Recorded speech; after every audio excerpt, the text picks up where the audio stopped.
Hello, dear viewer. Our attacks! Murdoch X here with 13 new PlayStation 2 games added to the collection this month. This round we have 2 more Dora the Explorer games, as well as the last PlayStation 2 game I ever sold before deciding to collect for the console. I have a complicated history with that one.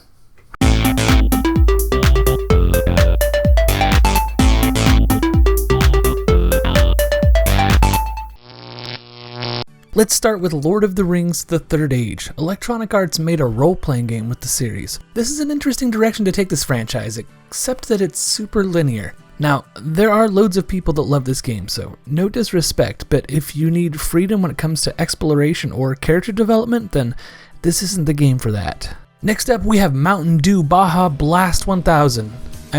Baja 1000.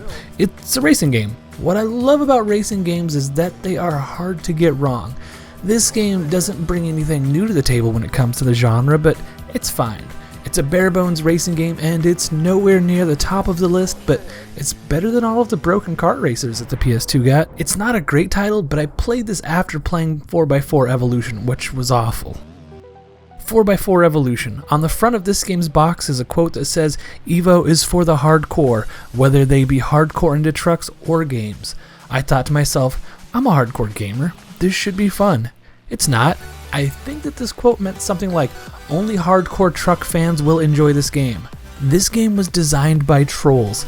They figured out where players were most likely to veer off the course, and they stuck obstacles right in those spots. This is a game of cheap shots. Some trees you can drive through and some will stop your truck. Other objects kind of bounce off the hood. You never know what you're going to get until you try. If memorizing which obstacles in a stage do anything is something you enjoy, then by all means, give 4x4 Evolution a shot. Well, that was fun. Let's do it again with a good game followed by a bad one. Next up, we have BloodRayne 2. Run around as a sexy vampire lady and murder everyone at the party. When your HP runs low, vampire feed off of a random enemy to replenish it. The camera has some issues, but this is a solid beat 'em up. A weirdly sexual beat 'em up. So now for the crap beat 'em up, which is Spawn Armageddon. What is up with the Spawn franchise? They made such awesome toys, but the games are bad. This one is playable, but not by much. This title has one sin that drives me up the wall.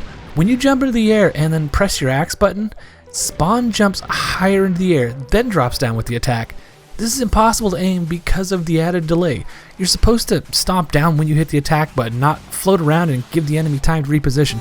This game has some great ideas like an upgradable arsenal, but it doesn't make up for sloppy, confusing, and boring battles. Now, dear friend, we dive into the Nick Jr. zone with Dora the Explorer, Dora Saves the Snow Princess.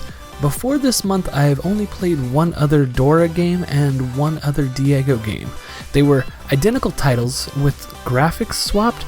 This one plays the same as those other two, but this one is worse. The intro videos are cheap still shot slideshows, and when they do try to sneak in some animations, the lips just repeat, even though the voices stop.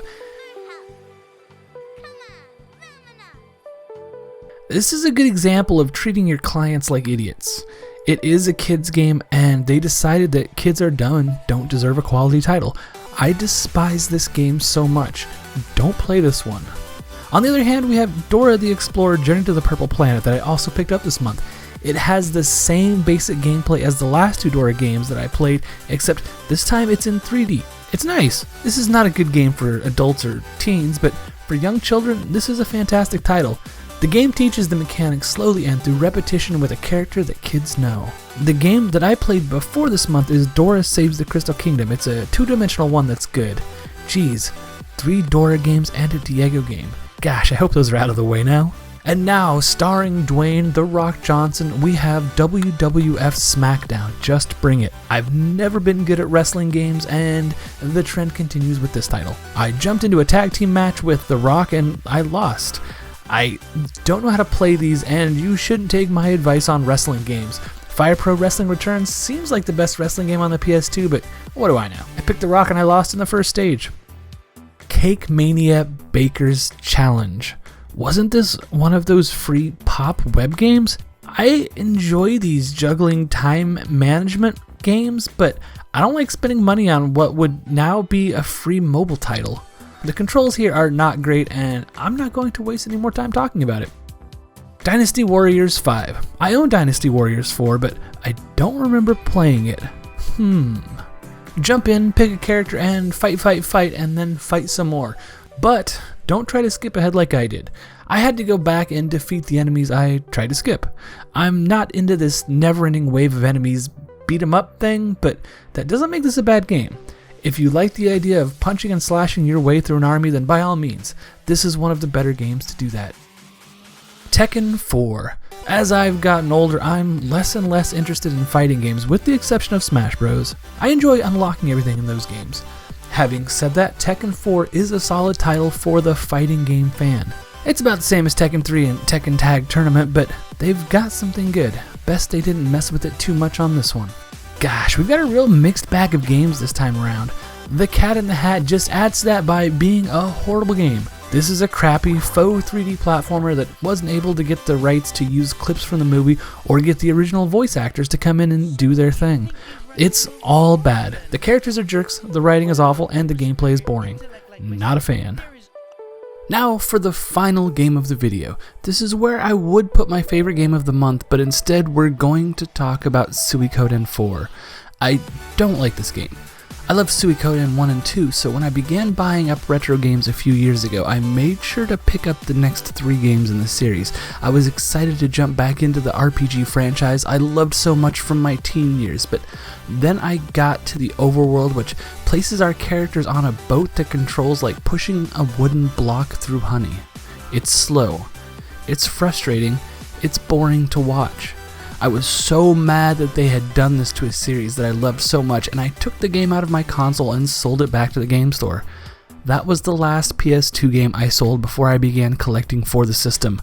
I hated buying this game back, but I hear that if you can get over the stupid boat stuff, that this is one of the better games in the series. If you're not familiar with the Suikoden franchise, it's a set of 6 role-playing games, one of which is a strategy title. In these games, there are 108 characters to recruit to your team, and all games take place within the same universe. The character collecting aspect is the best part of these games, but one of the parts I enjoy most is the trading system. Each town buys and sells a selection of items that vary in value. If you're willing to keep a list or cheat and look one up online, then you can buy items that are cheap in one town and sell them to another where the value is much higher. I love having a chart that I update as I play to become the ultimate trader and rake in that sweet money. Unfortunately, the PS2 games in the Suikoden series aren't as good as the original PlayStation titles, which are expensive now. Right now, Suikoden 2 sells for around $160 for a physical copy, but luckily both of the original 2 games are available as downloadable titles for a reasonable price. Unfortunately, this is only on the PlayStation 3 and not the PlayStation 4 for some reason. I don't know why, but if you enjoy JRPGs, Suikoden 2 is one of the best, but here I am stuck buying Suikoden 4 again. I'm so annoyed about this. With 13 new games added to the collection, I now own 707 out of 1,795 PlayStation 2 games released in North America for a total of 39.4% of a complete collection. Broke 700 games, that's cool. Might break the 40% mark next month too. There are still loads of great games out there that I have not had the pleasure of playing, but I'll get them. And after I get them all, I'll hoard them. And then jack up the price and sell them all back. I'll be rich. Murdoch X, the PlayStation 2 scalping millionaire. I kid. I do have a stack of duplicates I need to sell though. On that note, I've been buying and selling games on pricecharting.com lately. The fees are lower, so the prices tend to be better, and it's way less hassle than like eBay and Amazon. Check it out sometime if you're a collector. They've got good prices. See you next month. Thanks for watching. Can't see my fridge over here. Nope, just my posters. It's fine. It's fine. Audio off.